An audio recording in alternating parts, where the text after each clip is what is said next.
El viaje de la radio sigue el viaje mágico a través de las ondas, ese que es capaz del milagro, como viajar en el tiempo. La ciencia, ya lo sabéis, de momento que yo sepa, nadie ha puesto peros al experimento de ir más allá de la luz. He visto hoy en la contraportada del Mundo una entrevista con un científico español dando la nota, como somos en España siempre, y diciendo algo así como el experimento es falso, no sé por qué, pero debe ser falso. Eso está muy bien, igual es falso, yo no digo que no, pero desde luego argumentar así a uno le sorprende, muy científico. Veremos qué ocurre. A nosotros personalmente nos da igual que sea verdadero o que no. Ojalá sea verdadero, porque simplemente se muestra que las fronteras del conocimiento se amplían, pero han pasado unas 2 semanas de la gran noticia, ese experimento del CERN, y nadie ha dicho aquí está el error. Con lo cual, debe ser algo muy gordo lo que se cuece ahí. Los neutrinos, esas partículas ínfimas de la realidad, hacen cosas increíbles. Y la sensación de que nosotros no podemos hacer milagros, pero los ladrillos que nos componen sí que los hacen. Las cosas más pequeñas que componen nuestra vida, nuestra alma, nuestros huesos, nuestra sangre, más allá de las células, más allá, mucho más pequeño, pero somos nosotros y resulta que pasan cosas increíbles. ¿Qué es eso? ¿Quién mueve eso? Bueno, pues el experimento ha dicho que de momento parece que todo lo que consideramos que era real puede resquebrajarse, más allá de la velocidad de la luz. Se habló de viajes en el tiempo. Es curioso, el mismo periódico, en una portada sensacional, hablaba de abrir esa posibilidad, ese ensueño de viajar en el tiempo. Hace mucho tiempo, más de 30 años, más de casi 40, creo, Javier, ahora nos pones en antecedentes y traes material exclusivo, se rumoreó, casi en un ambiente como los de Santi, en ambiente de conspiración, principio de los 70, el Vaticano trabajaba en un proyecto para, yo no sé si viajar en el tiempo o ver el pasado, o ver el futuro, o qué veían. Fotografías extrañas que circularon, que nadie sabe de dónde se obtuvieron, y había 2 códigos. Uno era Ernetti, como un nombre en clave dentro de este expediente, Ernetti, padre Ernetti, y otro, muy sonoro, era algo así como el título de la carpeta que ahora abrimos, que decía cronovisor. ¿Y cuántas personas, amigos y amigas, nos han preguntado por el cronovisor? No podemos hablar de una forma como se habla habitualmente, no, sino dando elementos exclusivos. Los trae Javier Sierra de su archivo interminable, en este caso, historia vivida a flor de piel. Él se encontró, él entrevistó al protagonista de esta historia, Ernetti. Y la pregunta, aunque sea para responder en esquema, para todos tenerlo claro, Javier, es ¿quién era este sacerdote envuelto en esta extraña trama? Pues el padre Ernetti era un licenciado en teología, en filosofía, en física y en lenguas orientales, es decir, no era ningún inculto, que en un momento determinado y por circunstancias que vamos a desenmarañar en los próximos minutos, se vio implicado en probablemente la investigación científico-religiosa más fascinante de la que yo haya oído hablar jamás. Déjame empezar con una declaración de principios. Se puede viajar en el tiempo. No lo pongo en interrogantes. Se puede viajar en el tiempo. Yo lo he hecho en estas semanas, sumergiéndome en mi archivo, reencontrándome cuadernos de notas y viejas cintas de cassette donde habían quedado registradas voces y sensaciones de hace unos cuantos años. En concreto, del mes de febrero, de un húmedo mes de febrero de 1993. El día 13 yo llegaba a Venecia, siendo un joven periodista muy emocionado con la posibilidad de poner el pie por primera vez en la ciudad de los Duques, y en cuanto entro en la plaza de San Marcos, lo primero que hago es buscar con la mirada la isla de San Giorgio. La isla de San Giorgio se encuentra frente con la magnífica catedral de Venecia, y allí se intuye ya el perfil del monasterio que era mi objetivo.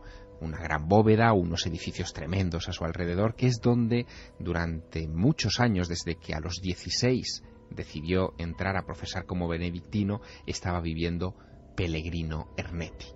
Esa era la persona a la que yo quería entrevistar.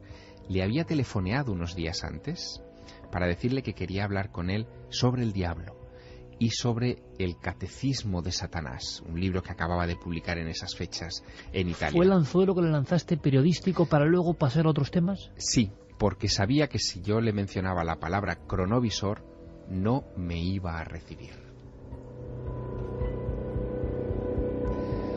Había una razón para ese rechazo. El 2 de mayo de 1972, Ernetti cometió una indiscreción. Se publicaba en el suplemento dominical del Corriere della Sera, el Domenica del Corriere, una entrevista de 5 páginas que se titulaba «Inventada la máquina que fotografía el pasado». Un periodista del Corriere della Sera había ido a encontrarse con él para hablar de otras cosas, y este hombre, que es reservado pero locuaz a la vez, se había ido de la lengua y le había contado cosas sobre otro experimento en el que él estaba implicado, que era este asunto del cronovisor. La historia era muy fascinante. Y de hecho arranca muchos años atrás, en 1952, cuando Pellegrino Ernetti se traslada a Milán para estudiar oscilografía electrónica. Es una rama de la física que estudia sobre todo la vibración de la voz. Él estaba estudiando física y estaba estudiando también música antigua, y había decidido irse a la Universidad Católica de Milán para completar sus estudios. Y allí inmediatamente trabó amistad con el padre Agostino Gemelli, que era un investigador en cuestiones de esta oscilografía electrónica que tanto fascinaba al padre Ernetti. El 17 de septiembre de 1952, según cuenta en sus notas, en medio de una grabación musical que ellos estaban realizando, queda registrada una voz masculina que no estaba allí. El padre Gemelli la identifica estupefacto. Es la voz de su padre, que había muerto unos años antes. Estamos hablando, Javier, antes del inicio oficial de las psicofonías con Jürgenson en el 58. 7 años antes. 7 años antes. Es la voz de su padre, la voz del padre, del progenitor del padre Gemelli, que dice: yo te ayudo, siempre estaré contigo. Gemelli se queda perplejo porque estaban tratando de poner en marcha un nuevo aparato de grabación que habían construido ellos en los laboratorios de la Universidad Católica de Milán, y en medio de los momentos de desesperación, mientras armaba este mecanismo, tenía la costumbre el padre Gemelli de invocar a su padre, ¿no? De «Papa, ayúdame». Y cuando de repente ve o escucha la voz de su padre en esa grabación, se queda realmente perplejo. Inicia una investigación con Ernetti. Si eso se ha quedado allí grabado y es la voz de una persona difunta, ellos tienen el pavor de haber descubierto algún tipo de mecanismo vinculado al espiritismo. Y lo primero que hacen es acudir a Roma a informar a Pío XII de lo que había sucedido. Y Pío XII les anima a seguir con la investigación. Una cosa es el espiritismo para el Santo Padre, y otra cosa muy distinta es que un aparato técnico que no está sujeto a ninguna clase de invocación ni de creencia pueda captar algo que parece de otro tiempo, del pasado. Y ahí se inicia la chispa.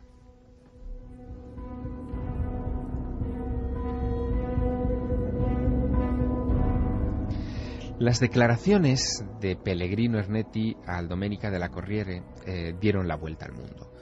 De hecho, incluso periódicos españoles se hicieron eco también de esa información, de que, en fin, había un benedictino muy docto que encabezaba un equipo de científicos internacionales que había trabajado en esta máquina para fotografiar el pasado.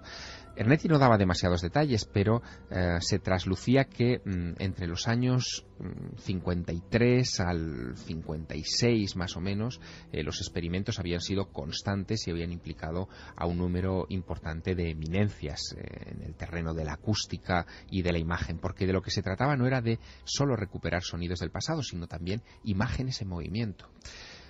El asunto era extraordinariamente complejo, y a raíz de la publicación de este artículo en 1972, Ernetti recibe la amonestación desde Roma de que no puede volver a hablar de este asunto nunca. A pesar de que el Papa había dado la venia en un principio. Exactamente. El caso es que esa entrevista terminará reproduciéndose en un libro que yo leí, que se llama El libro del pasado misterioso, de Robert Charroux, que es el libro que a mí me pone sobre la pista de este asunto, y que yo llevaba aquel 13 de febrero de 1993 a Venecia. Exacto, este que tenemos aquí sobre la mesa. Este mismo. Bueno, pues con ese libro bajo el brazo y sabiendo que Ernetti había recibido la prohibición absoluta de volver a hablar y que la había cumplido desde 1972 hasta 1993, es decir, 21 años de silencio, yo no podía pedir una entrevista directa para hablar del cronovisor. Pero una vez que estuve sentado frente al padre Ernetti en su despacho oscuro, con un crucifijo enorme detrás, y con mi compañero de viaje, Sebastián Romero, que era el fotógrafo que me acompañaba, disparando continuamente su máquina, una vez que estuve sentado frente a él, le empecé a preguntar por el cronovisor. Su sorpresa fue mayúscula. Al principio dijo: no tengo nada que decir, no puedo hablar de este asunto, pero poco a poco vi que con un poco de insistencia podía ir desgranando algunos detalles, porque él sentía también la necesidad probablemente de hablar. Así que en un momento dado le pregunto sobre los principios del cronovisor. Es importante, Javier, que hagas un apunte sobre la importancia de la grabación que ahora vamos a emitir, que está en italiano. Exactamente. Que el sonido no es el mejor porque es en esas circunstancias y que es un sonido exclusivo. Sí, es la primera vez que se emite. Yo he referido en varias ocasiones esta entrevista, en artículos, incluso Pellegrino Ernetti fue el personaje que me inspiró, uno de los personajes de mi primera novela, de La Dama Azul, porque para mí fue la entrevista más difícil de mi vida, hasta ese momento, desde luego, y después también es de las más difíciles. Primero porque tuve que utilizar ese artificio para llegar al entrevistado. Segundo, porque me daba la sensación de estar forzando a un hombre que ya era mayor, que estaba, en fin, por encima de los 65 años, y creía que le estaba de alguna manera engañando, ¿no? o aproximándolo a un abismo del que él quería huir. Pero el tema era importante. Así que en un momento dado yo muestro mi estupefacción sobre cómo es posible que algo que haya pasado hace tanto tiempo, bien sea la voz del padre, del progenitor del padre Gemelli, o bien sea la imagen de Jesucristo o la voz de Jesucristo, como después hablaremos de ello, que algo así quede registrado. Y esto es lo que él nos cuenta. Todo queda registrado. Sì. Cioè, il principio è questo: tutte le onde visive e sonore del passato non sono distrutte. ¿Y dónde quedan? ¿En el éter? Certo, non sono distrutte. Perché? Perché sono energia. E ogni energia sonora e visiva No se destruye. Quindi qui è la grandezza della invenzione del cronovisore.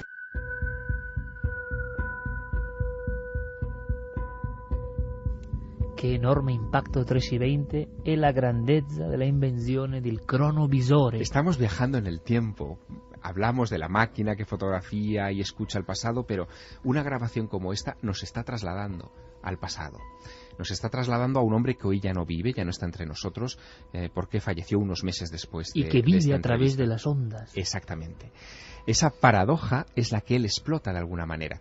Por supuesto, aquí estamos hablando de una grabación hecha con recursos técnicos, pero lo que él sostiene es que cada momento de la historia, digamos que tiene un impacto en el éter, que es algo que ha sido muy discutido por la ciencia y, en fin, todavía objeto de algunos debates, y que genera una vibración que, si somos capaces de sintonizar con ella, seríamos también capaces de recuperar en imagen y en sonido. En aquel artículo del Domenica del Corriere se publicaba una imagen, una fotografía que fue muy impactante, Iker, y que sin duda tú recordarás y muchos de nuestros oyentes habrán visto en algún momento u otro en alguna revista especializada o en algún libro. Era un primer plano de Jesucristo en la cruz. Supuestamente, decía el artículo del Domenica del Corriere, había sido obtenido por el cronovisor. Es decir, esa máquina había conseguido el que era, sin duda, el documento gráfico más importante para la historia del cristianismo. No solamente mostraba ese momento dramático de la vida de Jesús de Nazaret, sino que, de confirmarse, demostraba de manera fehaciente o despejaba todas las dudas respecto a la autenticidad o la historicidad del personaje, ¿no? Imagínate la trascendencia de ese documento. Bueno, ese documento, que fue reproducido por periódicos y por revistas de todo el mundo en los meses siguientes. Una cara lacerada, dramática, entumecida. Exacto, pues le granjeó bastantes disgustos al padre Ernetti, porque inmediatamente, al cabo de los 3 meses, saltó la información de que se trataba de una imagen, de un primer plano, de un crucifijo, de una figura que se encontraba en un santuario que se llama el Santuario del Amor Misericordioso de Colevalenza, en Perugia, no demasiado lejos de donde estaba el padre Ernetti, y que, había sido utilizado para urdir un burdo fraude. Sin embargo, cuando yo le pregunto, cuando le abordo al padre Ernetti pensando que va a defender la autenticidad de la imagen, me sorprende explicándome otra cosa, reconociendo que efectivamente que esa foto es falsa.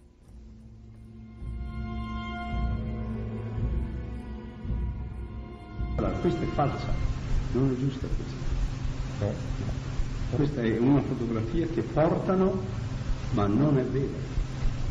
Falsa questa è una fotografia fatta qui davanti, ma non per questo motivo della macchina del passato.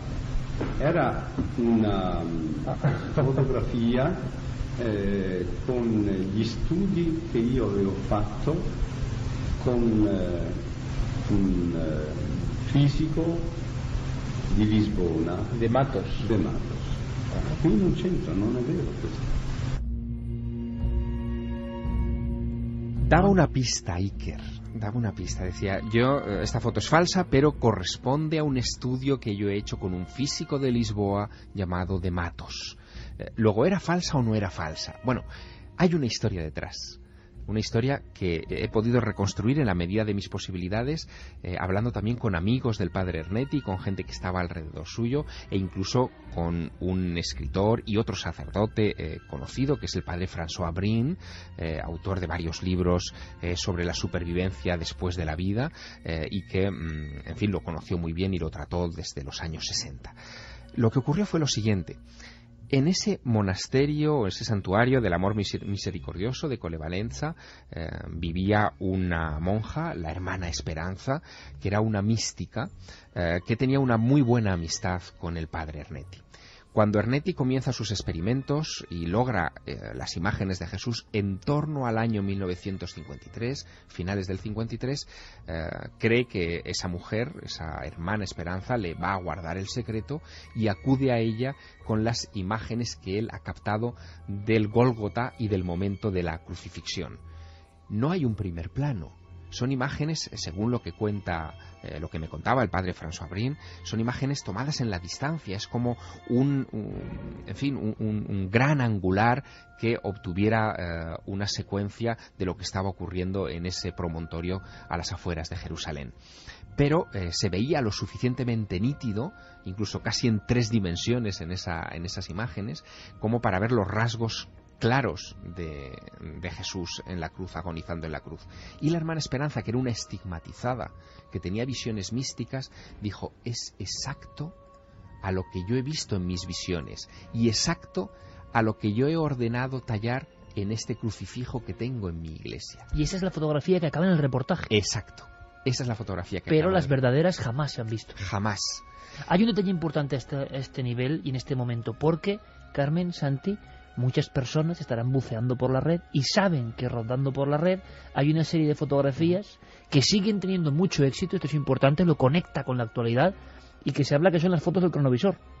Sí, recurrentemente además a nosotros nos envían una fotografía que parece que se ve a Jesucristo con los apóstoles caminando, detrás, ¿no? caminando. Tampoco pertenece al cronovisor. Nos las mandan siempre como fotografías Rondan hechas, como verdaderas. Rondan como verdaderas. Y recurrentemente se dan modas que van mandándolas a los diversos correos y de nuevo cuentan la historia del cronovisor.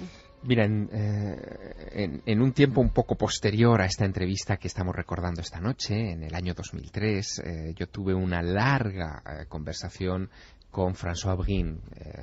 El padre Ernetti ya llevaba un tiempo muerto. Él murió el 8 de abril del 94, un año, un mes y 26 días después de mi visita.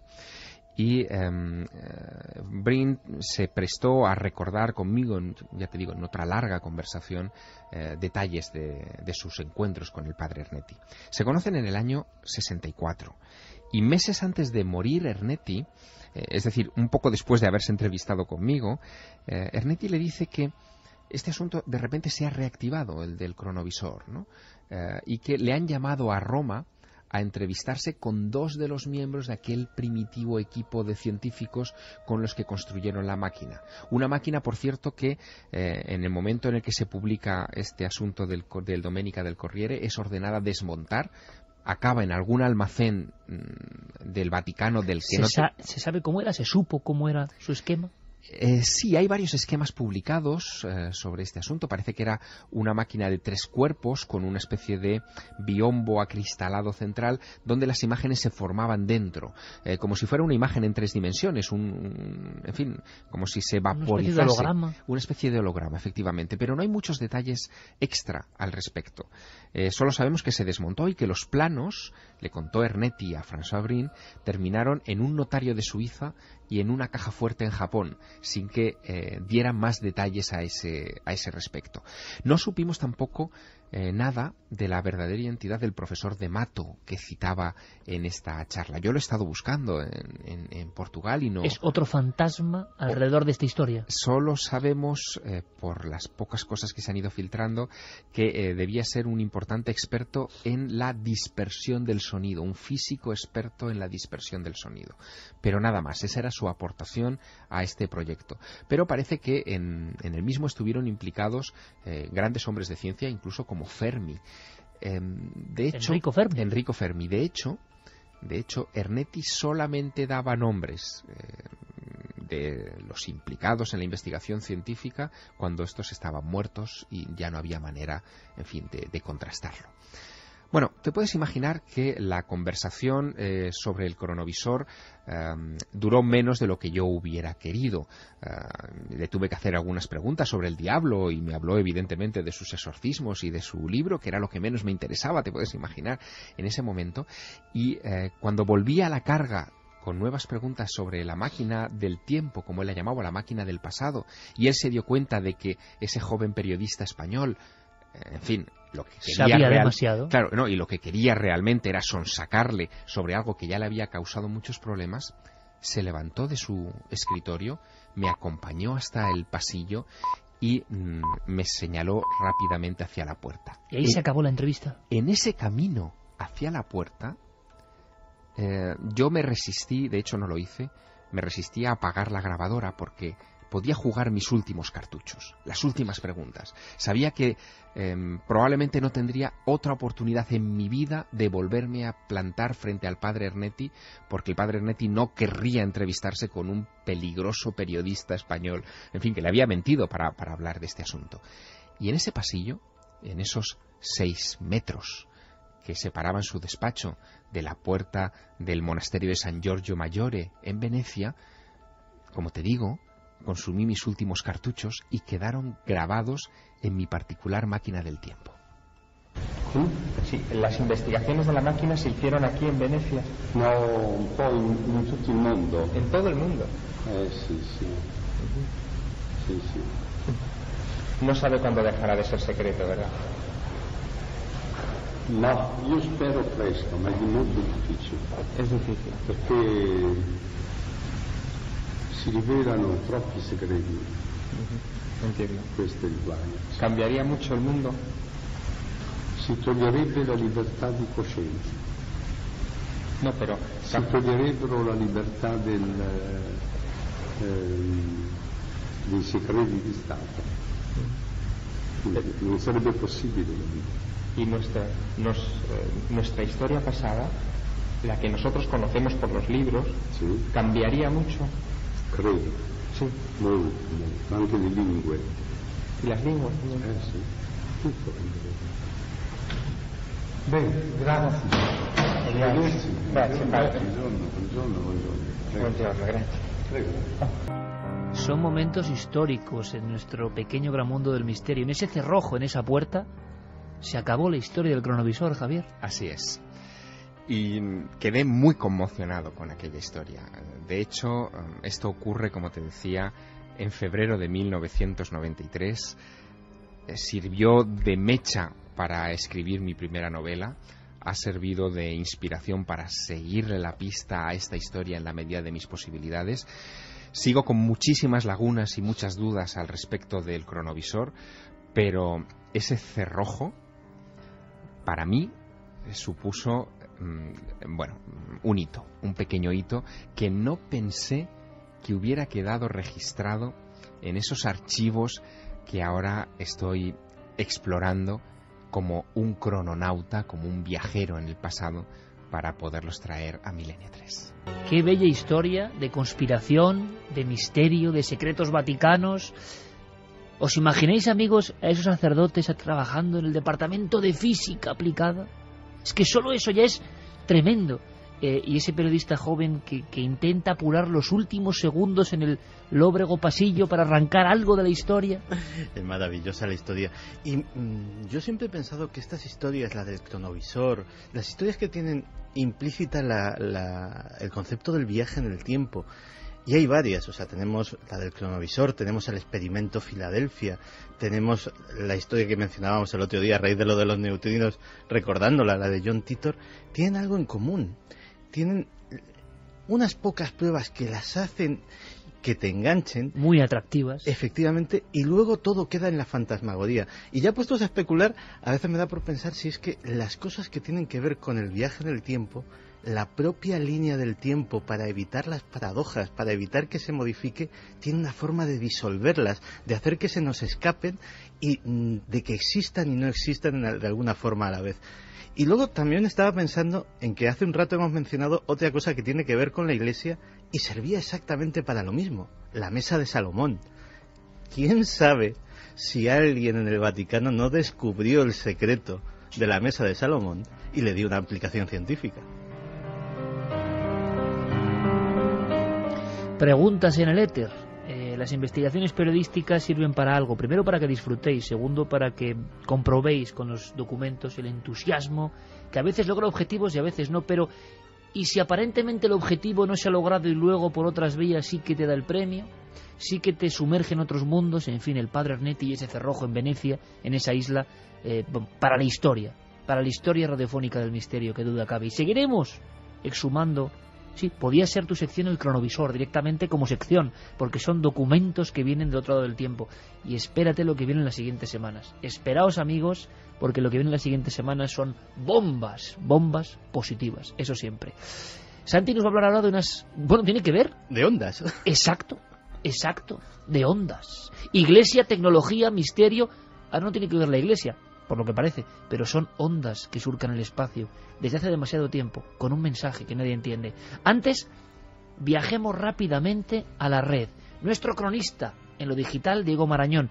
Ha habido muchas cosas, algunas muy polémicas y que tienen que ver con sonidos. Y vuestra opinión, de inmediato, por supuesto. Vamos con Diego Marañón. Aquí en Cantabria, en la parroquia de San Pedro, en el municipio de Limpias, se conserva una estatua a tamaño natural de Cristo crucificado, el Santo Cristo de la Agonía, una estatua que llegó a mediados del siglo XVIII desde Cádiz, donde, por cierto, ya había estado involucrado en unos... 3:36, esto era como un guiño, ¿no? El viaje en el tiempo. Pues de repente Diego Marañón, que se adelantaba como cronista hablándonos de Limpias. Sí, lo contaremos, Diego, querido amigo. Cronista de un lugar donde hubo milagros y visiones, muy del padre Arnetti. Pero no era este Diego lo que queríamos. Lo queríamos contando historias con su boletín cotidiano de todo lo que pasa en la red. Y se ha hablado de otros sonidos, en Móstoles en concreto, aunque nosotros sospechamos. Ahora os contamos todo. Milenio Red, toda la información digital del mundo del misterio. Comienzo obligado esta semana. Steve Jobs, el enigmático, reservado y visionario gurú de Apple, moría el pasado jueves a los 56 años. La decisiva contribución al mundo tecnológico de quien ha sido calificado como el Thomas Edison del siglo XXI le convierte no solo en uno de los grandes innovadores contemporáneos, sino además en un transformador de la industria. Tras pasar 11 años fuera de Apple, el genio de Silicon Valley regresó para transformar los hábitos de consumo de varias generaciones. Y vaya si lo consiguió, hizo del ordenador una herramienta cotidiana y al alcance de cualquiera, revolucionó los hábitos de la industria discográfica y elevó la telefonía móvil a cotas nunca antes vistas. Los que lo conocieron afirman que era un hombre obstinado, apasionado y sobre todo perfeccionista, pero Jobs era también un visionario de la promoción y del diseño. El anuncio que utilizó para el lanzamiento del primer Mac en 1984 sigue estudiándose hoy en las facultades de comunicación y está considerado como uno de los 50 mejores de la historia. Hoy más que nunca Internet se rinde a sus pies. Miles de internautas mandan sus mensajes de condolencia al mail que la compañía ha habilitado para ello y se vuelcan en las redes sociales. Las imágenes que han corrido como la pólvora esta semana son tan espeluznantes como sospechosas. El supuesto fantasma de una figura femenina camina por la parte trasera de una tienda cuando de repente se gira y mira fijamente a la cámara de vigilancia. La historia acabó de condimentarse cuando el autor de la grabación, Andrew da Silva, dijo haber descubierto que la tienda fue construida supuestamente en el lugar donde en su momento se había levantado un orfanato victoriano. Esto le ha llevado a sostener la teoría de que el espíritu puede ser uno de los huérfanos muertos. La grabación colgada en YouTube ha sido esta semana la comidilla de muchos aficionados a lo desconocido e incluso ha encontrado su hueco en los informativos. Que es el fantasma de una niña que falleció en ese inmueble, un antiguo orfanato victoriano. No faltan los que desacreditan la veracidad de estas imágenes, argumentando que de sobrenatural no tienen nada. Así es, entre los usuarios de la red se pone en seria cuarentena la existencia de este fantasma que podría haber sido creado por algún bromista experto en efectos especiales.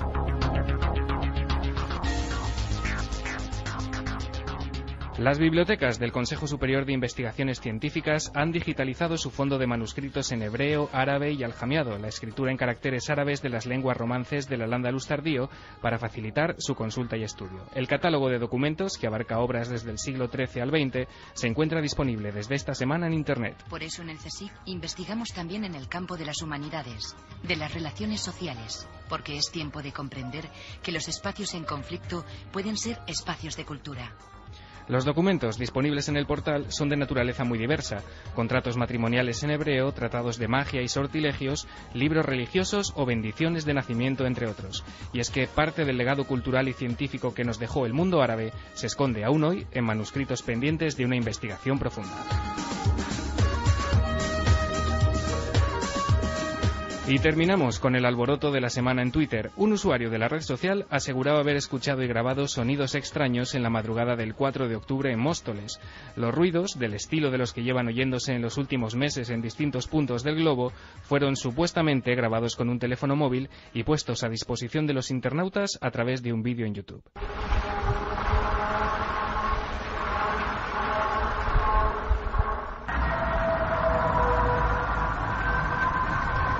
La localización de las grabaciones, según el autor, correspondía a los alrededores de Manuela Malasaña. Se creó un hashtag en Twitter para hablar del tema y una página en Facebook para compartir testimonios.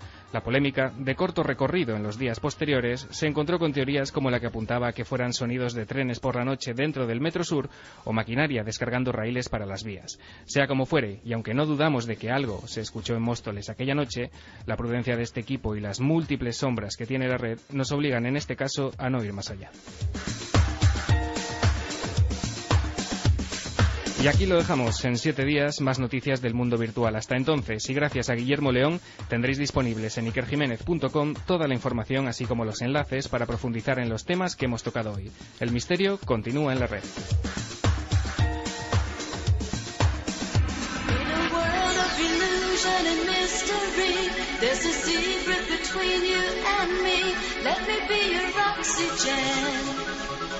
Let me feel your breath again.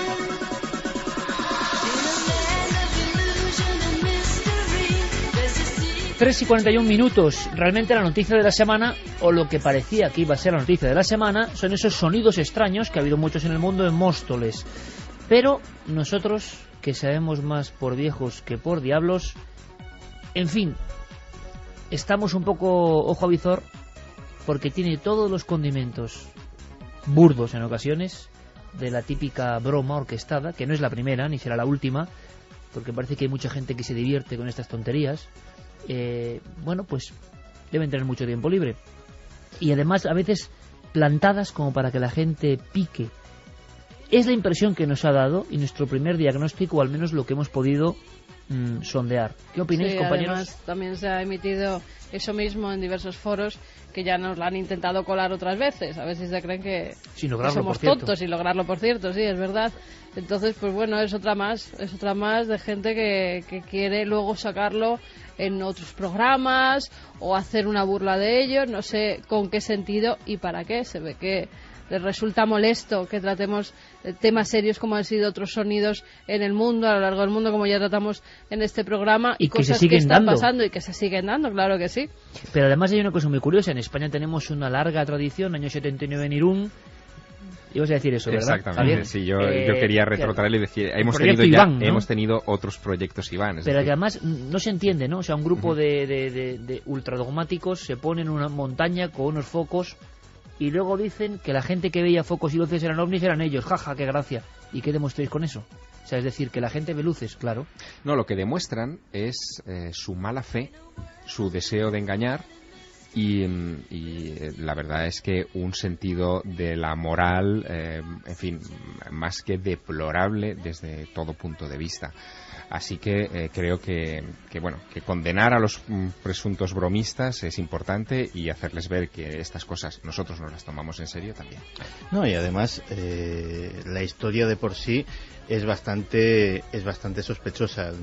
De hecho, cuando desde la redacción de Milenio 3 y de Cuarto Milenio, Carlos Largo en concreto intentó ponerse en contacto con las personas, pues no se puede juzgar algo sin tener el documento de primera mano para poder analizarlo, etcétera, etcétera.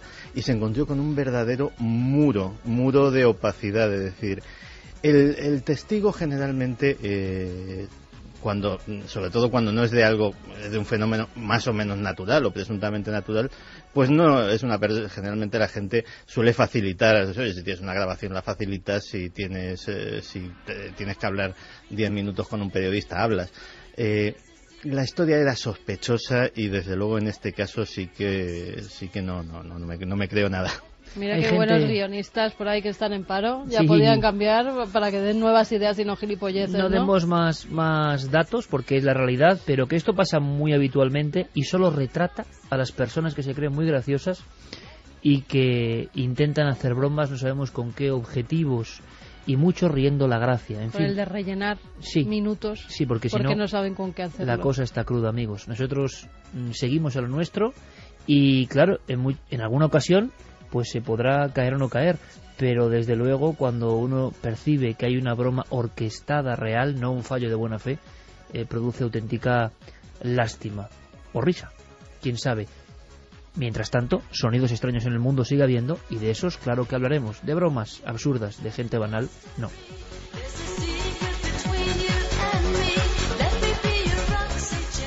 Y de inmediato vamos a concentrar todas las opiniones de nuestros amigos. De inmediato nos marchamos a la sección de Santiago Camacho. Que suene el piano y escuchad otras voces, otros sonidos.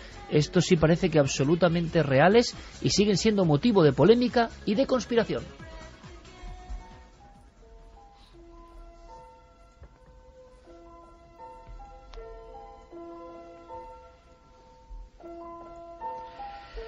Pues sí, que de hace unos meses hablábamos en estos mismos micrófonos de las emisoras de números. Por si alguien no lo oyó, resumiremos diciendo que desde hace muchísimos años en onda corta hay un montón de emisoras que a veces transmiten simplemente secuencias de números dichas por voces masculinas, femeninas, a veces hasta infantiles, o cadenas incomprensibles en lo que parece Morse, o algunas, como la que va a ser la protagonista de nuestra historia de hoy, extraños sonidos y extraños zumbidos que nadie ha sabido darles una explicación. Volvemos a traer el tema porque han surgido novedades, y han surgido novedades sobre posiblemente la reina de estas emisoras, la más mítica, la que tiene más seguidores, la que cientos de radioaficionados y de personas que incluso ya desde el ordenador, porque ya hay gente que en streaming coloca esta emisora para que pueda ser seguida, llevan siguiendo sus emisiones desde hace años, tabulando pequeñas variaciones, transcribiendo lo que se dice. Es la UVB76.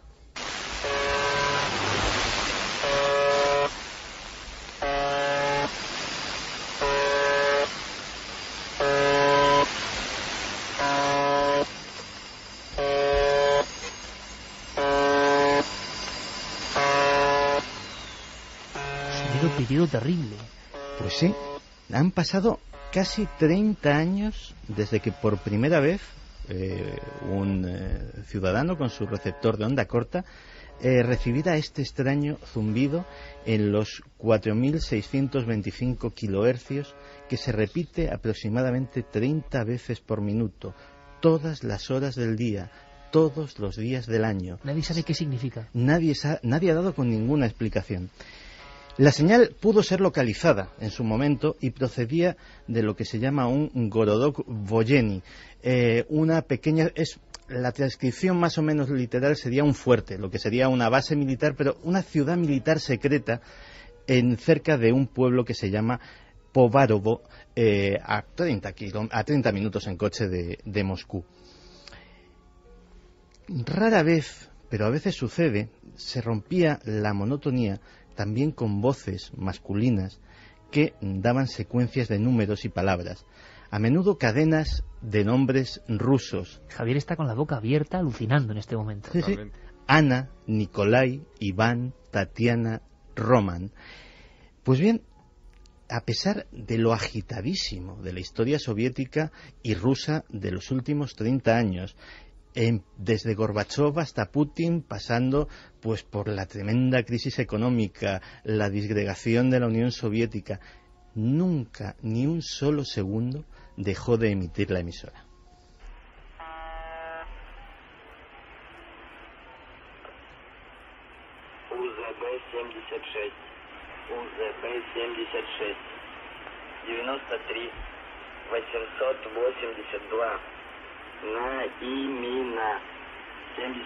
Esto, compañeros, es otro viaje en el tiempo. En esa voz, todo el mundo soviético concentrado, Pues, al parecer, solamente hubo una extraña variación el 3 de noviembre de 2001, cuando accidentalmente, o presuntamente de forma accidental, alguien se debió de dejar un micrófono abierto y se oyó una conversación en ruso entre dos personas que decían: soy el 143, no recibo el oscilador. A lo que otro contestaba: esto es la sala de operaciones, las órdenes se están enviando.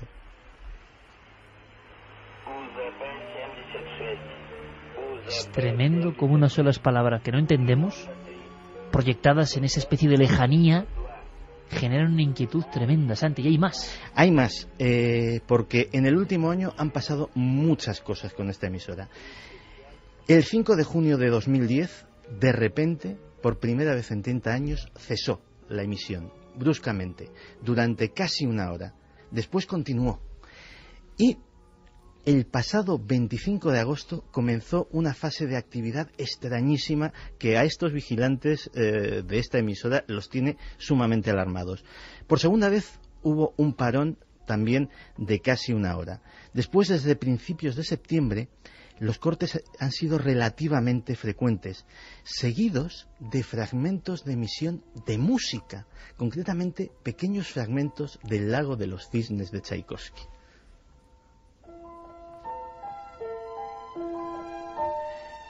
Pero así llegamos hasta hace unos días, el 7 de septiembre. El 7 de septiembre había una de estas interrupciones y una voz decía que la emisora cambiaba de nombre y pasaba a llamarse Mikhail Dmitry Zhenya Boris, que en el código fonético de deletrear de los rusos vendría a ser que la emisora se llama actualmente MDZHB. Y Luego siguió uno de los típicamente crípticos mensajes de esta emisora, que era 04979DRENDOUT. Y luego otra serie de números y después Terensky. Y continuaron los zumbidos. 3 días después, la frecuencia y el tono han cambiado. Y los zumbidos se han vuelto un poquito más estridentes y los mensajes hablados cada vez más frecuentes. La pequeña comunidad de vigilantes de esta estación están sumamente preocupados, preguntándose qué puede significar este cambio y si algo importante de lo que no tenemos noticia pues ha ocurrido en Rusia o está a punto de ocurrir. Teorías sobre qué es esto hay cientos, desde algún tipo de experimento científico que tendría que ver pues con la medición de la intensidad de la ionosfera, lo cual por los zumbidos podría ser, pero desde luego no tiene ninguna coherencia con los mensajes hablados, hasta las 2 teorías más inquietantes y más extendidas. Una de ellas que son instrucciones para el espionaje ruso, que una maquinaria que estaba utilizando el antiguo KGB está siendo utilizada actualmente también por el FSB, por sus sucesores, y que esos mismos agentes que tienen en el extranjero siguen recibiendo instrucciones muy concretas a través sobre todo de esos mensajes hablados, aunque se ha especulado con que los zumbidos también podían tener codificado algo de información que nadie ha sido capaz de detectar cómo descodificarla. La teoría más inquietante es la de la mano del hombre muerto.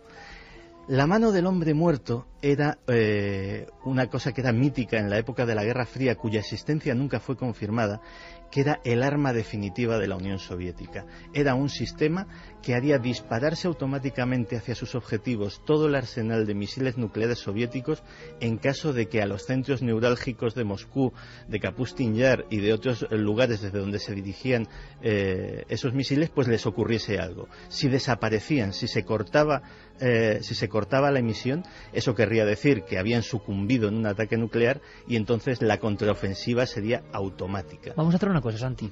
Como en muy breve tiempo vamos a tener aquí informaciones de una expedición sin precedentes, una expedición brutal a los enigmas de la Unión Soviética, de la antigua Unión Soviética, te propongo lo siguiente, que prepares, porque es difícil dejar a Javier Sierra con la boca abierta y pocas veces le he visto con tan boquiabierto como ahora.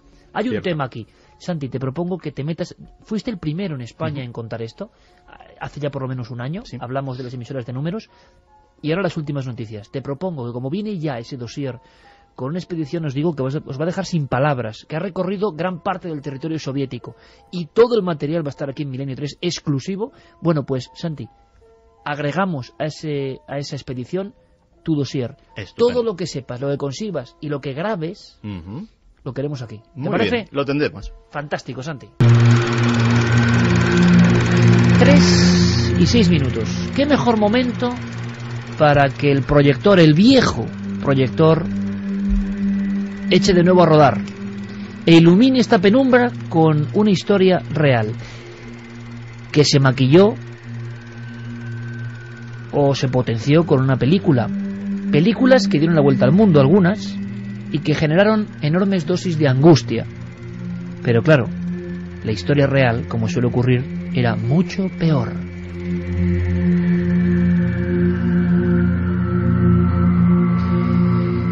Estamos aquí en el estrecho espacio de una antigua sala de proyecciones. Eso estamos imaginando, por lo tanto, esa es la realidad.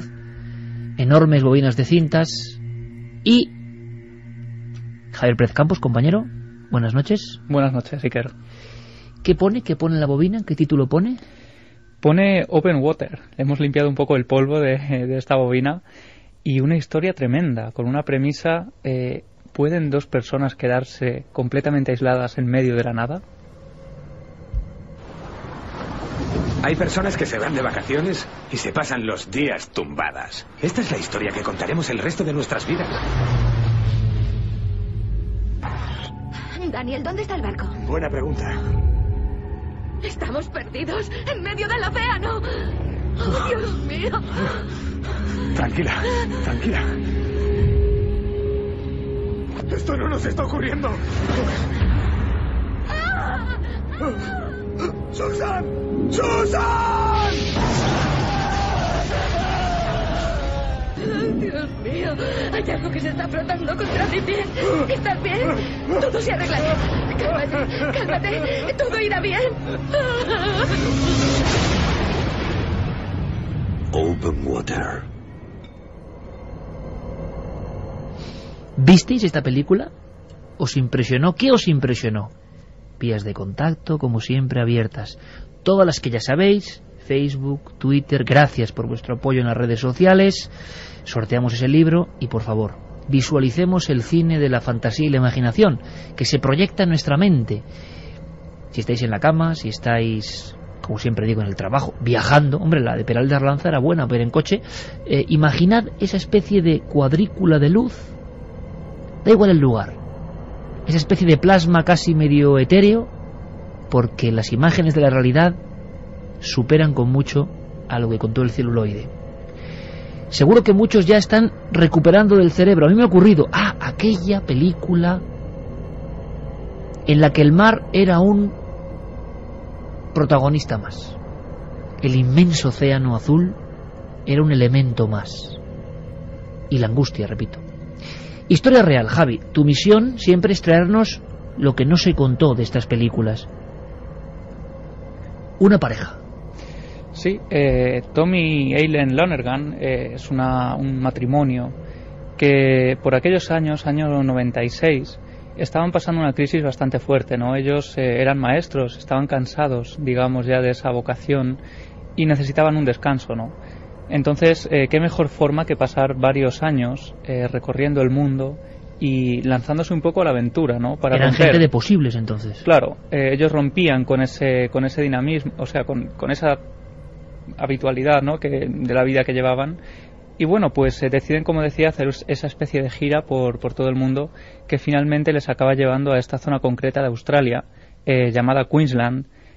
Bueno, pues Eileen decidía en aquel momento iniciar a su marido en el mundo del submarinismo, ¿no? Ella era una auténtica apasionada de ese mundo. ¿Y el marido no? Ajá, claro, entonces acaba convenciéndole para que hagan una inmersión en la zona, en la barrera de coral de San Crispín, en ese barco tremendo llamado Port Douglas, que les llevará hacia su desaparición completa, ¿no? Hasta el día de hoy.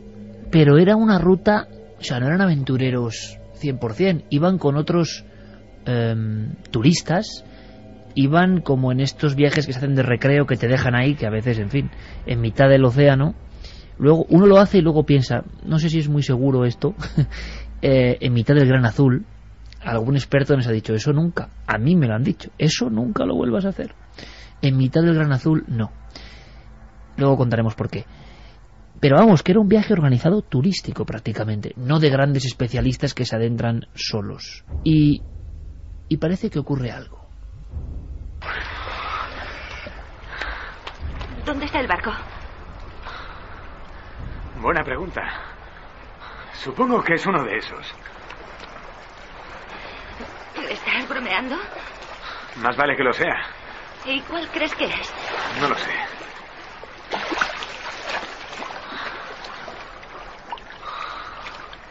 ¿Nos hemos perdido? No. ¿Estamos en el sitio correcto? Sí. Estoy seguro al 90%. ¿Por qué solo al 90%? De momento, Javi, es un viaje placentero. Están los dos. ¿Qué ha pasado? ¿Por qué están los dos y no está el resto del grupo, que son varios, según tengo entendido, de turistas que tranquilamente quieren zambullirse con ellos? Claro, este es el momento en que Tom y Eileen han subido a la superficie, ¿no? Lo que ha ocurrido antes es que ellos, bueno, pues habían embarcado en este barco que decíamos, y Geoffrey Nairn, que es el encargado de este viaje en concreto, había hecho un recuento de todas las personas que iban a bordo. ¿Qué es lo que había ocurrido? Que esta pareja en concreto había saltado antes del recuento.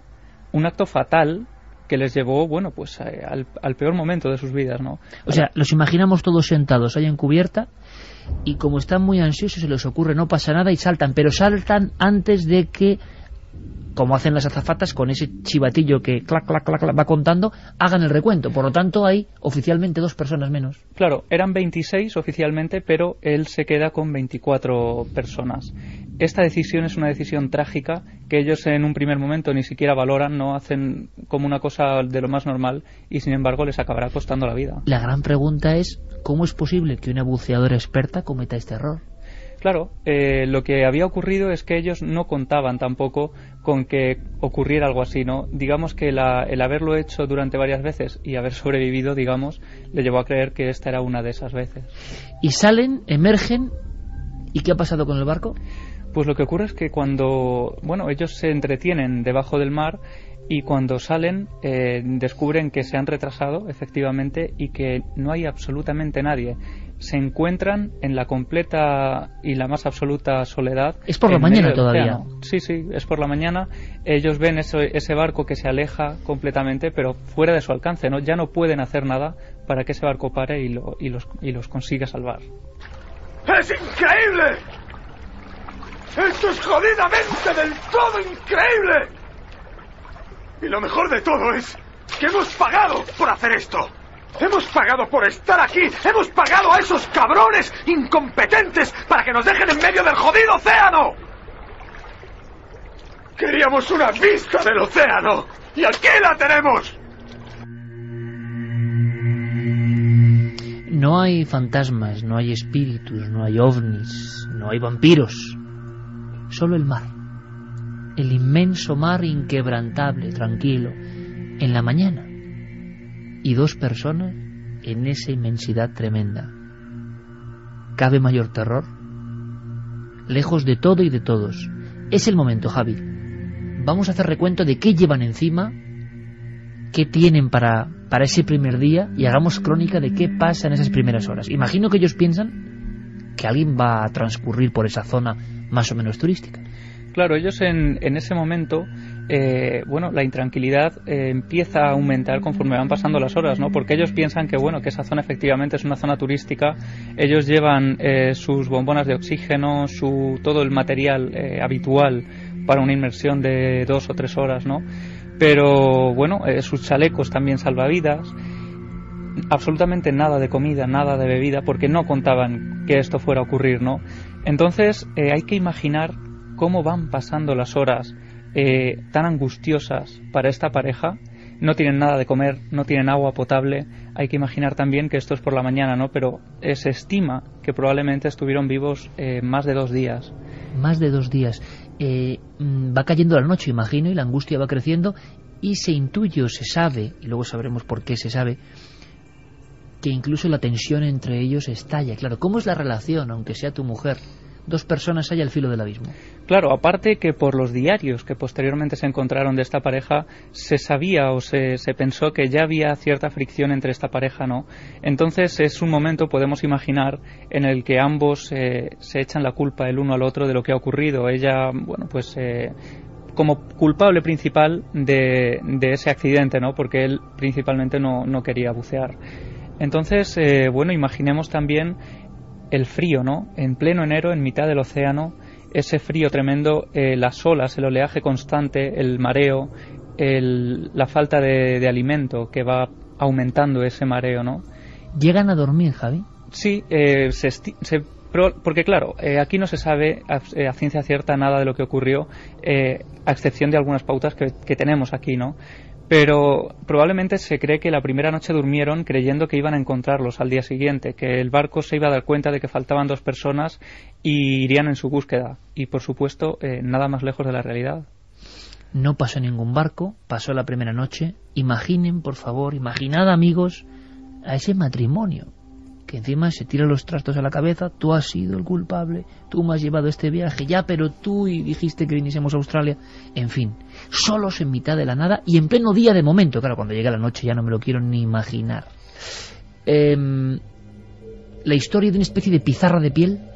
Sí, es que al día siguiente, 26 de enero del 98, llevaban ya un día en el mar, en medio del mar. Ellos llevaban consigo una pizarra de piel que es muy habitual entre los submarinistas para escribir debajo del agua y dejar ciertos mensajes, ¿no? Esta pizarra apareció 3 días después, a varios kilómetros del sitio donde se perdieron, y es una pizarra en la que ellos escribieron un último mensaje desesperado de socorro. Lunes, 26 de enero de 1998. A cualquiera que pueda ayudarnos. Hemos sido abandonados en el arrecife de Agincourt por el borde exterior el 25 de enero de 1998 a las 15 horas. Por favor, ayúdenos. Vengan a rescatarnos antes de morir. ¡Ayuda! Hay material original de toda esta historia real. Esa pizarra existe. Qué dramatismo en el mensaje. Están los dos absolutamente, dependientes el uno del otro. Y por si faltaban elementos de esta angustia terrible, empiezan a pasar cosas a su alrededor, y no son precisamente barcos, ¿no?, sino otras sombras. Claro, esto también es muy posible que ocurriera tal cual nos lo cuenta la película incluso, porque a día de hoy, casi 13 años después de aquello, no hay ni un solo rastro de los cuerpos de este matrimonio. Empiezan a aparecer tiburones alrededor de ellos, y probablemente vieron en ellos un alimento rápido, ¿no? Y se cree que ellos fueron víctimas de estos animales. Claro, pero hay que imaginar, como ha pasado en otras páginas de la historia, no el ataque, sino el intuir en mitad de esa gran plancha azul, tranquila en ese momento, sin oleaje, que algo vaga por debajo de ti. Intuir, y estás con tu mujer además, ¿no? O sea, una familia que está ahí y que ve las sombras por debajo. De hecho, tenemos como muy bien has dicho, tenemos un registro histórico de supervivientes de algo así, que son los 300 marineros supervivientes del USS Indianapolis. 300 de un total de 900 náufragos que estuvieron en el agua 4 días y que vieron cómo 600 de sus compañeros fueron metódicamente devorados uno tras otro por los tiburones. Y desde luego, solamente darte un dato, entre los supervivientes del USS Indianapolis hubo varios suicidios después. Ese es el tipo de angustia que se vive con esos animales. Esa palabra, ese término suicidio, aparecerá también en la historia, en los documentos reales que nos trae Javier Pérez Campos. ¿Cómo pudieron ser esas horas, posiblemente en el crepúsculo, cuando salen a cazar los tiburones, viéndose rodeados? ¡Daniel! ¡Daniel! ¡Oh, Dios mío! ¡Daniel! ¡Me ha mordido! ¡Cariño! ¡Ese cabrón me ha mordido! ¡Joder! Vamos a echar un poquito. Voy a ver. ¡No! ¡Ese cabrón! No, déjame ver. ¡Oh, Dígame dónde está. Me duele muchísimo. Respira hondo. Me duele. Quédate aquí. Yo iré a ver. Vale. Sin rastro. Se esfumaron. Ni un solo dato. Oficialmente, ¿qué sabemos de esta pareja? Pues oficialmente sabemos que desaparecieron efectivamente ese 25 de enero de 1998 y hasta día de hoy no se ha vuelto a tener rastro absolutamente de ellos. Se encontraron unos diarios que dieron lugar a especulaciones de todo tipo, ¿no? Aparte de esta teoría de los tiburones, se habló incluso de que ellos mismos habían fingido su propia muerte. Se dijo que, cansados de todo el mundo que les rodeaba y de esa, vida que estaban llevando y que no les gustaba nada, fingieron esta muerte. Después de que el barco se marchara sin ellos, otro barco apareció y los llevó a bordo. ¿Muerte ficticia? Suena un poco extraño porque hay algún detalle a nivel bancario y demás que no... Claro, es que hubo testigos, personas que aseguraban haber visto a esta pareja en el hotel en el que habían sido alojados después de su desaparición. O sea, el caso fue tan comentado que hubo testigos que empezaron a hablar y empieza a tejerse la manta de la conspiración poco a poco, ¿no? Claro. Se llegan a revisar sus cuentas para ver si ha habido movimientos. Efectivamente, a tal nivel llega este rumor que se revisan sus cuentas bancarias y se observa, y de esta forma se tira por tierra toda esta teoría, que no ha sido tocado ni un solo centavo de lo que ellos tenían allí, ¿no? Y lo que nos parece alucinante, yo desconocía, es que están los diarios de ese viaje antes de sumergirse en ese open water, en ese lugar tremendo de esta pareja. Y lo que viene ahí puede ser revelador. Muchos hablaron de la profecía de la pareja. Sí, es un diario. Esto que vamos a escuchar ahora es un extracto del 3 de agosto de 1997, el diario de Tom. en el que él habla ya un poco de que prácticamente está viendo su muerte, ¿no? Vamos a escucharlo si quieres y comentamos cómo... Como un estudiante que acaba de salvar su examen, siento que mi vida está completa y que ya estoy listo para morir. De ahora en más, y según lo que intuyo, mi vida irá de mal en peor. Siento que voy en picado hacia mi funeral. 3:23. ¿Cómo se puede interpretar esto? O sea, el buceador que con su esposa desaparece, no hay ni rastro, es un caso de desaparición que seguramente es motivada por el voraz apetito de los tiburones, que se encuentra este diario tiempo después. Es que es una película sobre una película, una vez más. Claro, y efectivamente mucha gente se apunta al carro de la teoría del suicidio, ¿no? Y gente a la que le interesa que esto sea la teoría que venga. ¿A quién? Geoffrey Narn, el encargado del barco en aquel momento, es acusado de negligencia y, bueno, de homicidio involuntario. Entonces él intenta afianzar la teoría del suicidio para lavarse las manos de alguna manera, ¿no? Digamos que finalmente Geoffrey es absuelto. Esta teoría del suicidio tampoco tiene más importancia de la teoría, ¿no? Pero Geoffrey efectivamente acaba al final pagando una gran indemnización, aunque es absuelto de este caso. Como último responsable de ese recuento, aunque ellos se lanzaron antes al agua. Una vez más, la fatalidad, ¿no? La fatalidad absoluta, un gesto que entraña peligro, sobre todo para un buceador profesional, como irse solo a bucear, pero un detalle de ese tipo y la jugada sale mal. No pasó ni un solo barco por ese entorno.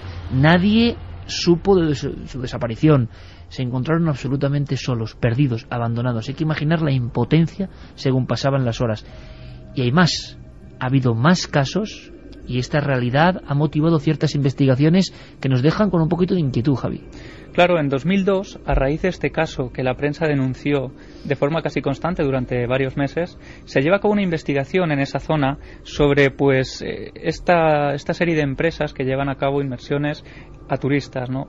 Y se descubre que este error de conteo que tuvo lugar aquí pues es un error bastante habitual, más habitual de lo que muchos creen. Y ha habido más gente perdida. Sí, se llega a descubrir que 2 años después de la desaparición de esta pareja desaparece también una mujer, Ursula Clayton, una anciana norteamericana que también había ido a la zona y que es olvidada en medio del océano. Claro, ¿cabe peor destino?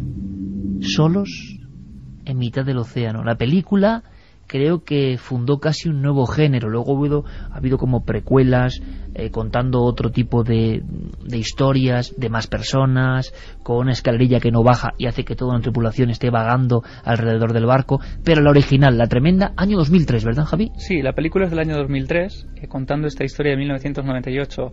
Y fíjate, Iker, nos puede parecer algo remoto en el tiempo y en el espacio, ¿no?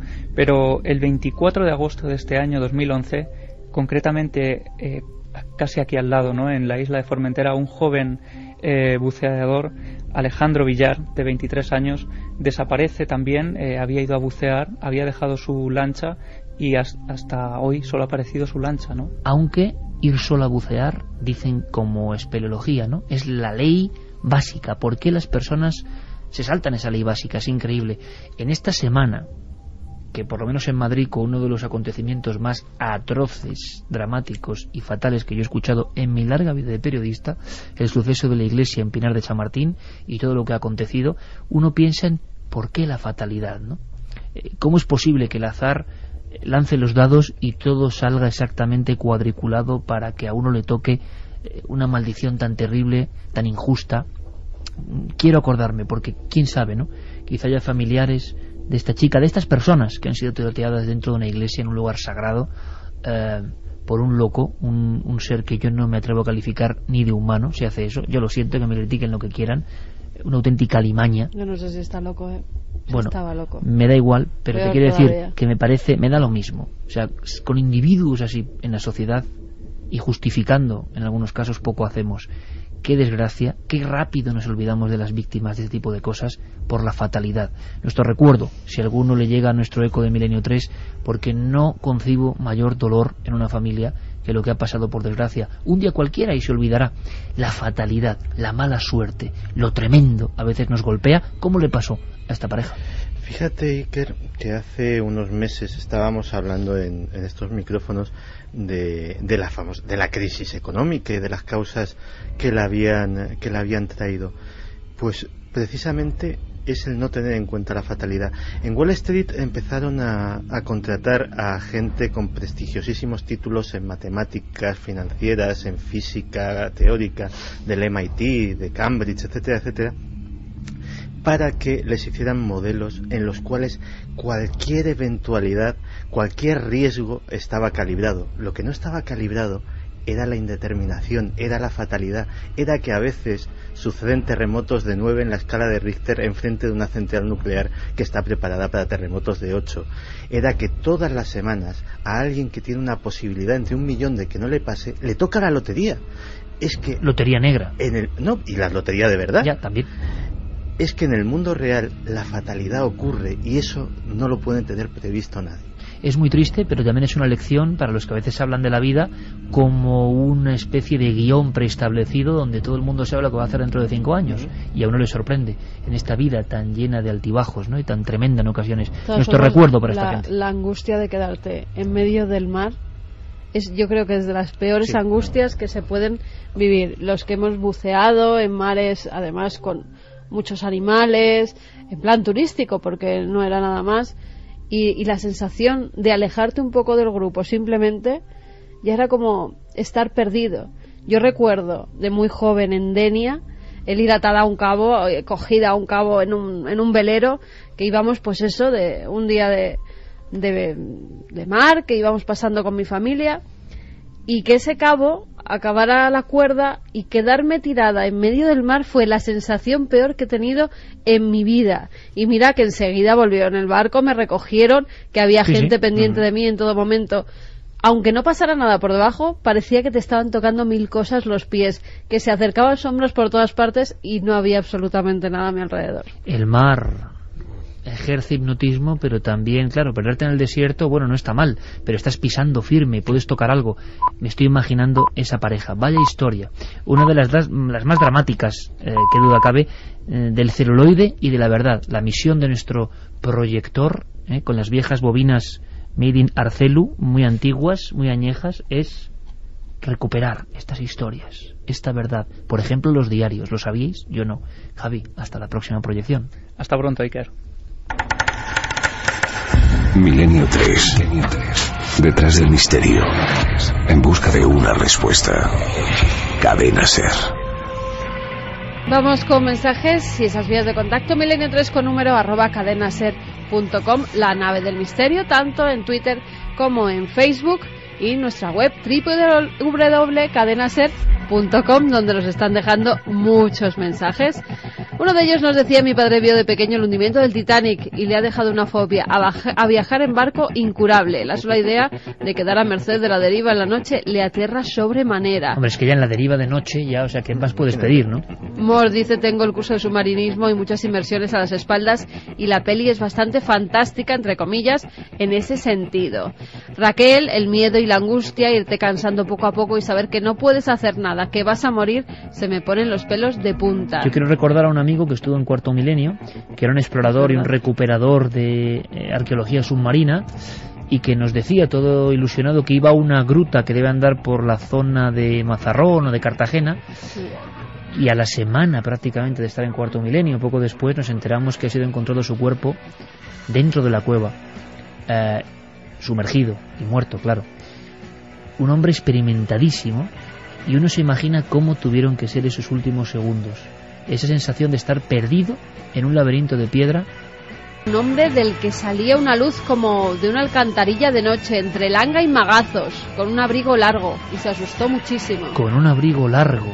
Langa, en Ávila. Qué terrible descripción, ¿no? No es la única, de estos personajes. Yo recuerdo uno, Santander, playa de Liencres, uno de los casos de ufología cántabra, que es de verdad bizarra y rara, y era eso, una especie de hombre con gabán pero altísimo, caminando en la noche, y da auténtico miedo a los que ven esa figura avanzando. A las 3:33, José Antonio Soler te pregunta: ¿Cómo se titula esa canción que acabáis de poner? Es Oxígeno, pero una versión moderna. A ver si le podemos ayudar. Noel no es que sea de sus preferidas, yo lo obligo a meterla. A Noel, ahí tenemos nuestras desconexiones telepáticas. No la meto yo, que la metas, que no. Y es DJ Vértigo, una extrañísima rareza, pero claro, la ponemos porque es un homenaje movido al gran maestro cósmico y gran creyente en los extraterrestres, no podía ser de otra forma, Jean-Michel Jarre. ¿Pero le has dicho el nombre de la versión? DJ Vértigo, ¿no? Ah, vale. Repíteselo, DJ Vértigo. DJ Vértigo. Eso es. Esta temporada viene con fuerza, nos dice María, en 3 semanas me habéis aterrorizado para el resto del año. No obstante, ni apago la radio ni dejo de sintonizaros. Enhorabuena por las dramatizaciones, junto a los amigos de Santi, las echaba de menos, al igual que estas noches de inquietud. Pues igual hoy hace doblete.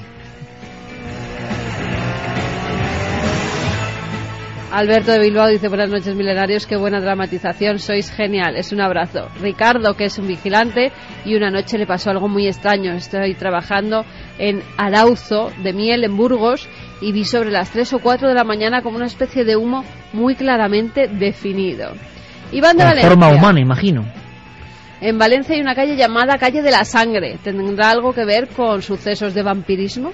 Seguimos con vuestros mensajes. Gracias por toda la participación, por hacer de este programa algo común y por comunicaros con nosotros en las vías de contacto a través del mundo de lo digital. Y de ese mundo habla siempre nuestro compañero Diego Marañón. Su crónica se llama Milenio Red. ¿Qué habrá pasado en estos 7 días al otro lado de las ciberpantallas?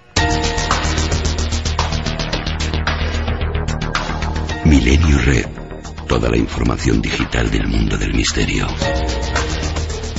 Ha sido uno de los temas más candentes en la red en los últimos días. Alessio Rastani, un supuesto trader de la bolsa londinense, consiguió dejar boquiabiertos a los espectadores de la BBC y de rebote al resto del mundo con unas declaraciones que muchos calificaron como salvajemente honestas.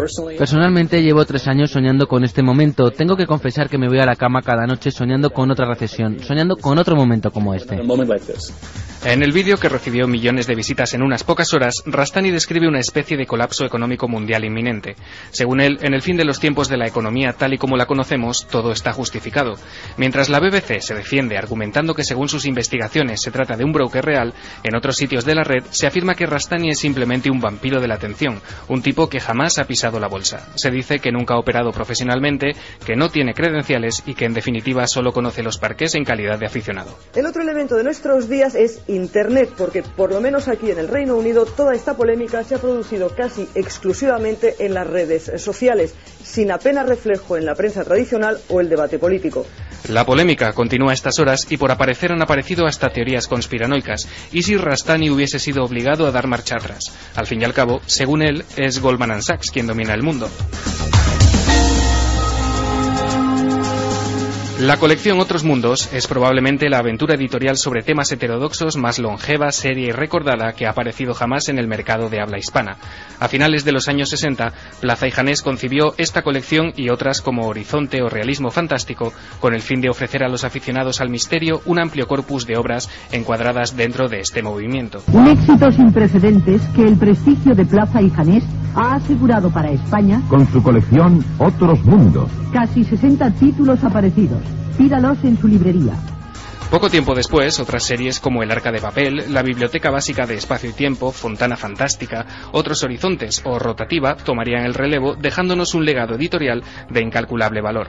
Ahora, gracias a la red, podemos encontrar información exhaustiva y detallada de esta y de otras míticas colecciones en el blog bibliotecaesotérica.blogspot.com, una joya en formato de catálogo virtual en el que perderse durante muchas horas.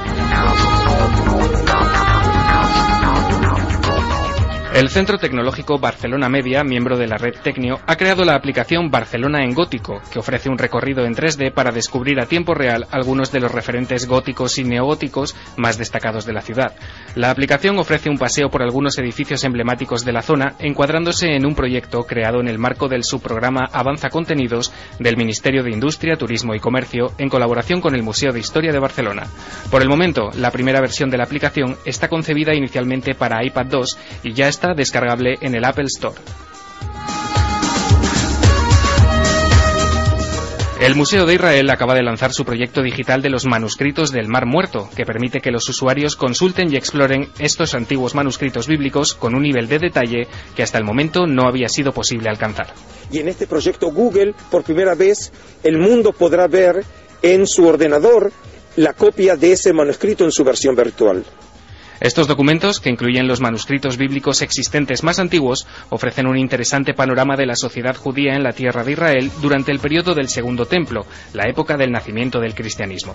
El manuscrito del libro de Isaías, el de las normas de la comunidad, el del comentario de Habacuc, el del templo y el de la guerra son los manuscritos del Mar Muerto que se han digitalizado hasta el momento.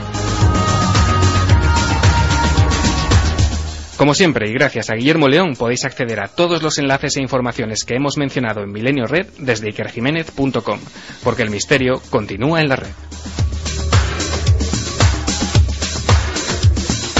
Milenio 3, Cadena SER. 3:40. Es momento de información privilegiada, de información confidencial, de información que puede poner en jaque a los grandes sistemas, gobiernos. Información que solo poseen una serie de elegidos. Es una sección que viene y va, así debe ser. Hemos tenido un programa denso como la sangre. Nos hemos sobrecogido con esos muchachos de Peral de Arlanza perseguidos por algo y hemos sabido de historias desconocidas de los sacasangres españoles, de los arrancauntos, como decían. Por lo tanto, si además hemos puesto la guinda de una pareja que desaparece en mar abierto, y el informativo tampoco ha traído mejores noticias, sino vampiros y desastres, ¿por qué no cambiar un poco el tercio ahora en esta recta final? Pero bueno, quizá lo que estoy diciendo ahora sea herejía, porque la documentación está ahí, casi como nuestro primer catedrático invitado hoy, catedrático en los saberes heterodoxos, pero que pueden esconder verdades, siempre con libros por delante. Solo puede traer esta información sobre sus peculiares amigos, redoble de tambores, Santiago Camacho.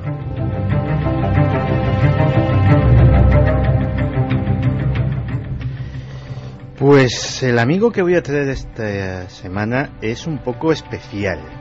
Es especial porque hasta ahora habíamos tenido amigos, ¿cómo decirlo?, minoritarios, que bueno, pues que se publicaban sus propios libros, que tenían 4 amiguetes que a su vez les seguían y les hacían un poco de bombo. Podemos recordar algunos simplemente así de pasada, ¿no? Eric todos, Orión, todos se llaman Donald. Donald, Eric Orión.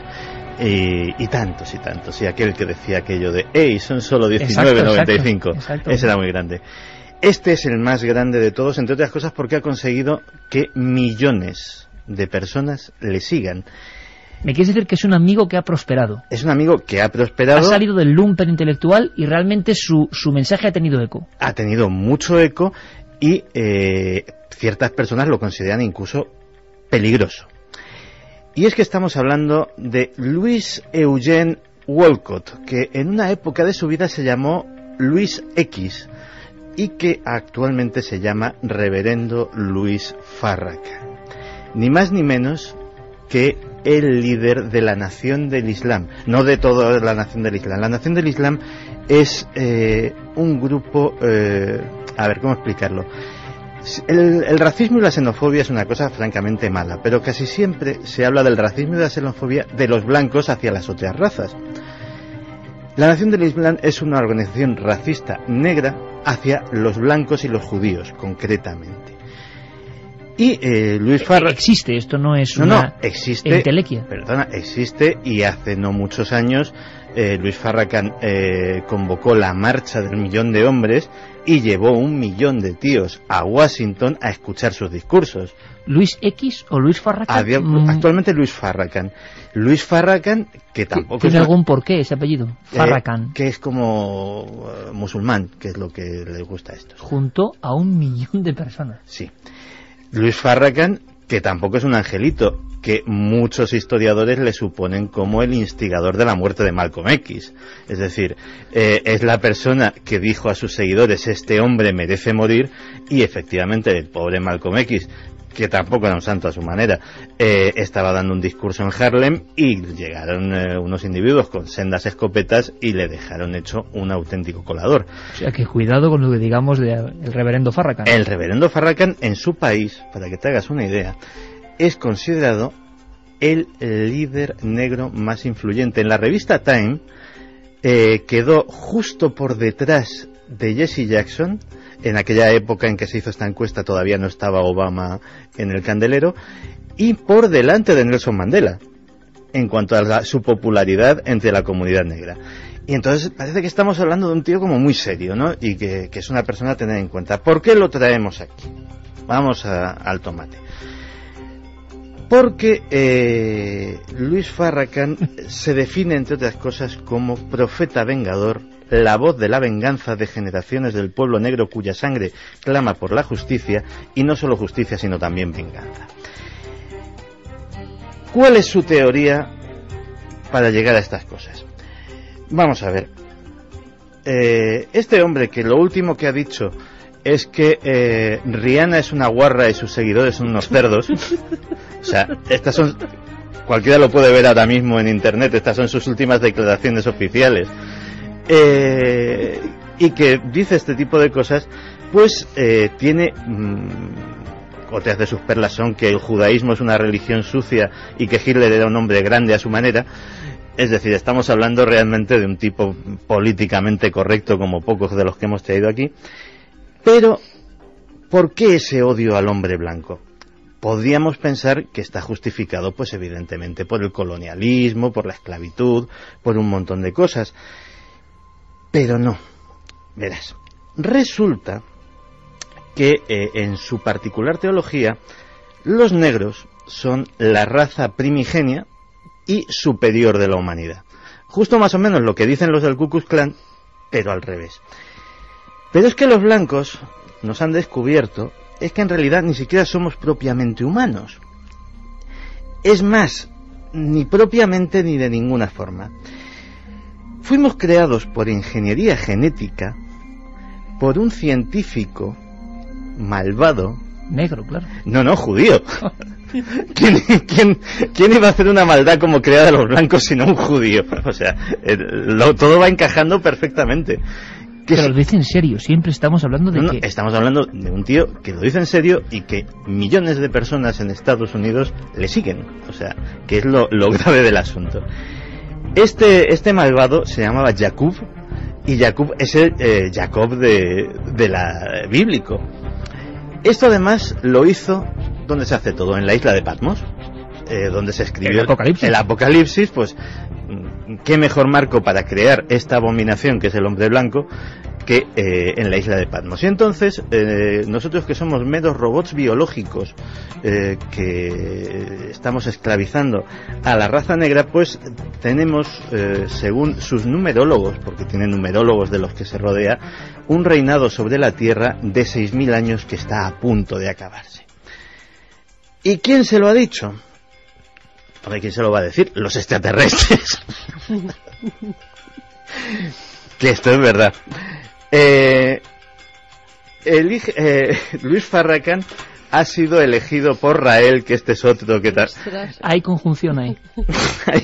Hay colegueo. Y mira que Rael es blanco, pero no pasa nada. Porque Rael le ha declarado guía espiritual honorario del planeta, porque se lo han dicho así los hermanos mayores del cosmos. Y es que los conflictos entre los judíos, los asiáticos, los blancos, que somos los demonios, y los negros, los van a terminar solucionando los extraterrestres. ¿Por qué? Porque el 24 de octubre de 1989 Louis Farrakhan fue abducido por un platillo volante. A este hombre le pasa de todo. Que estamos hablando de un líder de opinión de calibre mundial. Se me dijo que me relajara y un rayo de luz llegó desde la rueda y fui levantado por ese rayo de luz hasta el interior de la rueda. Y durante mi abducción recibió mensajes de el fundador de su movimiento, de Elijah Muhammad, que La historia de Elijah Muhammad estaba muy bien porque era un tipo que preconizaba la castidad y la fidelidad en el matrimonio y tuvo 13 hijos naturales. O sea, esto es maravilloso. Y le dijo que, bueno, que Pero estaba en el OVNI, Muhammad. Sí, estaba allí porque él desde la nave nodriza vigila a lo que estamos haciendo todos y ya va anunciando, pues no sé si con sus 13 hijos naturales o no, pues va anunciando lo que va siendo el final de la raza blanca. Ya hemos contado lo de Rihanna. Por cierto que él no es cienciólogo, pero es defensor de la cienciología, porque dice que le viene muy bien a los blancos para mantenerlos alejados de sus pensamientos violentos e irracionales, lo cual le parece una religión maravillosa. Pero todo esto me vino a la mente. O sea, el personaje es como para que la gente investigue en internet porque no tiene desperdicio. Porque, claro, imagínate lo que es un movimiento como la Nación del Islam. O sea, básicamente, insisto, el equivalente negro del Ku Klux Klan. Empezó a correr una historia. Y la historia tenía que ver con el pollo frito. Era la conspiración del pollo frito. Y en esto no tiene nada que ver Ramoncín. La conspiración del pollo frito venía a una conocidísima cadena de pollo frito, o sea, la más importante del mundo. Sí, blanco y en botella, que básicamente sería propiedad de el Ku Klux Klan, que habría con sus científicos malignos de la misma estirpe, supongo, que el que nos creó a nosotros, creado una droga en la cual, echándola, pues se quedaban estériles solamente los negros. 23 piezas de pollo frito de este estado maravilloso que es Kentucky. Un cubo. 23 piezas bastan para dejar absolutamente estéril a un ser humano de raza negra. ¿Pero del crujiente o del no crujiente? Y esto, pues, llegó a ser muy popular dentro del movimiento. El problema surgió y el señor Farrakhan tuvo que hacer una intervención pública y se rumorea que hasta comer pollo en público para demostrar que esto no era así. Es que resulta que la cadena en cuestión es propiedad de afroamericanos, que es lo más grave del asunto. Entonces, claro, el patinazo fue de un calibre bastante importante. Pero ¿cómo llegó a soltar eso a nivel mundial? ¿Qué evidencias tendría Luis X o el reverendo Farrakhan? La verdad es que era una leyenda urbana relativamente popular en los ambientes afroamericanos de Estados Unidos. Que los negros se quedaban estériles. Por culpa del pollo frito. Es que hay una cosa, y esto es un dato estadístico verídico, ahí está en artículos de marketing, artículos dedicados a por qué a los afroamericanos les gusta tanto el pollo frito. Esa cadena en concreto en Estados Unidos les encanta a los afroamericanos y parecía que había algún tipo de relación. También te digo una cosa, hace unos meses recordarás que Evo Morales se descolgó también, en este caso no con el pollo frito, sino con lo del pollo en general, y que si causaba que los hombres perdieran su virilidad, etcétera, etcétera. O sea que la gente muy influyente a veces, pues también mete la pata en el pollo o en el cubo del pollo o donde sea. Menuda historia, el amigo de Santi. Yo creo que sobre todo por la influencia, luego habrá que investigar. Yo me quedo boquiabierto. El pollo frito, los extraterrestres, la rueda de Ezequiel, el maestro Muhammad dentro del OVNI, en fin. El de los 13 hijos naturales, y sobre todo, yo insisto, otro amigo, que es un tío que no tiene pelos en la lengua.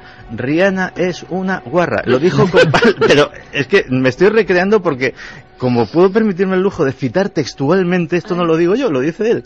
Pero lo más curioso es que ni la raza, desde luego, hace que unos grupos estén más propensos al delirio, ¿no? O sea, eso está universalizado por completo. Es una norma universal.